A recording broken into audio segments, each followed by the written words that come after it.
Magandang umaga po sa inyong lahat guys. Nandito po si tatay. Meron lang po kami ipapaabot sa inyo, no?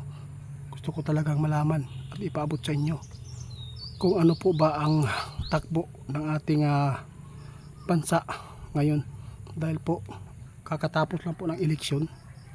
Kung meron po bang pagbabago, kung makakasagupa pa ba ang mga Pilipino ng kaginhawaan, no? Kaibigan, sus nako guys, swerte natin ngayon guys. Dahil po nanalo po si Marcolita. Bakit po si Marcolita po ang naisip po niyo kaagad, kaibigan? Sana po guys, sabi ng ating kaibigan, 3 po ngayon ang nanalo.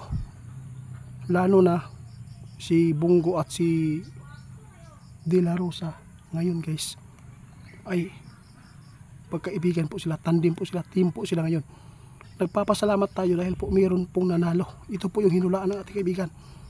Makaginhawag yung tagmayo ani guys, kaya nga no, ang mga benepisyo sa ato ang gobyerno karon murag matilawan na siguro nato ni kaibigan. Bakit po ninyo nasabi ito?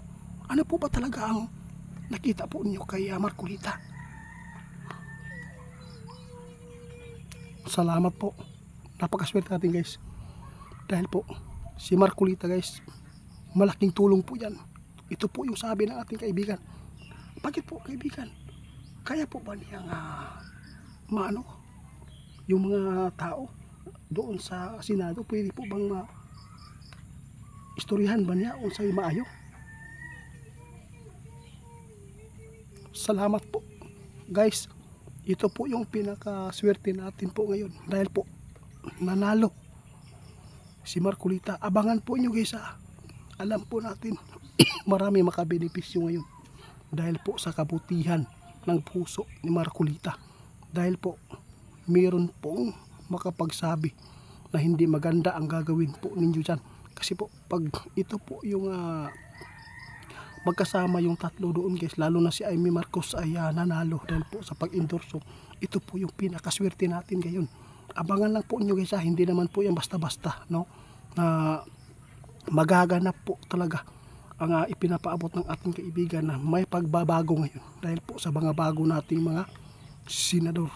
Alam po natin guys, makakasagupa pa rin tayo ng mga magarang na mga kaginawaan po dito sa ating bansa, lalo na yung namumuno sa atin ngayon guys ng mga senadora bago po nanalo si Marcolita. Malaking tulong po daw ito.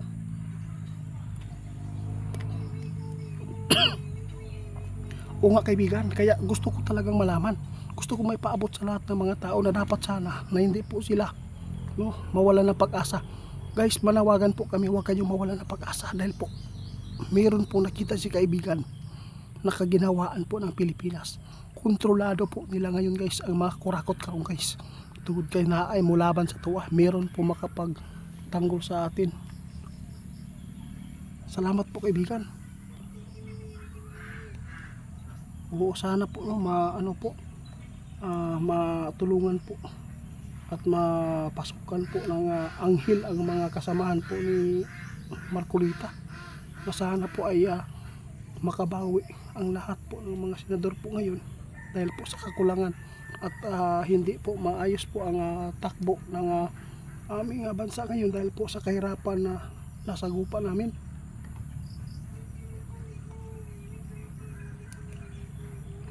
Maraming salamat po. Kaya hindi lang po ako magpapaabot po ng mga gawa-gawa lang guys dahil po si kaibigan mismo guys ang nandito, hindi po tao ang nagpaabot nito sa atin. Si kaibigan po mismo talaga ang nagbibigay po ng babala, no?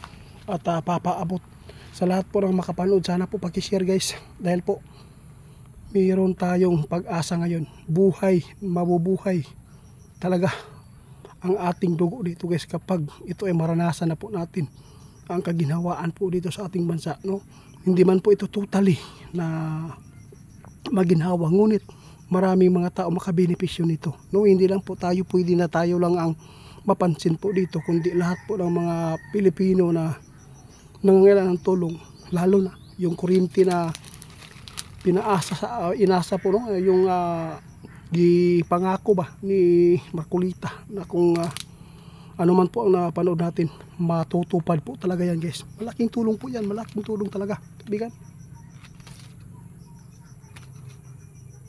Salamat po kaibigan, dahil po isa na po kayo dito sa nagpapaabot sa amin guys.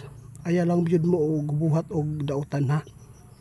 Tugod kay sabi ng ating kaibigan, makasagupa pa rin tayo ng maganda na pamumuno ng ating gobyerno. No, huwag kayong mawala ng pag-asa kasi po makaranas talaga tayo, makasagupa yun taani, makasugat yun taani o kaginawaan, basta hindi lang po tayo makalimot na tumawag sa Panginoon, dahil po ang tao na madali pong mawala ng pag-asa ay hindi po daw talaga maganda kaibigan. O sige po, sige tayo, sige po guys, aalis na po si tatay, no, babalik naman po. Ako po ay magpapaabot sa inyo, sa lahat po ng mga sumusuporta sa amin, lalo na po yung nagtatanong kung ano po daw ang maitulong po ng mga bago nating senador ngayon, lalo na si Marcolita, kasi yun po ang binabutuhan ng ating kaibigan, na siya po ay makatulong, maahon, lalo na prevent niya yung mga tao na mga gahaman doon sa loob ng pamumuno doon sa Malacanang. Mayroong mga mata na makakatulong dito guys, sila Bato de la Rosa at saka si Bongo at saka si Marcolita ngayon guys. Asahan po nyo yan guys. Nakita ng ating kaibigan, sabi po niya, huwag po natin titingnan ang panglabas kundi ang loob, dahil po sa loob ng kanyang puso maganda po ang idudulot nito. Kaya hanggang dito na lang muna. Magandang umaga sa inyong lahat. Salamat po sa inyong lahat kaibigan. Wala na si kaibigan guys, tara na, alis na po tayo guys. Hindi lang po tayo sa malapit sa kabayan guys, kasi po baka magtaka yung mga tao, nagpausap tayo sa sarili, baka po meron silang balak sa atin na hindi maganda. At least po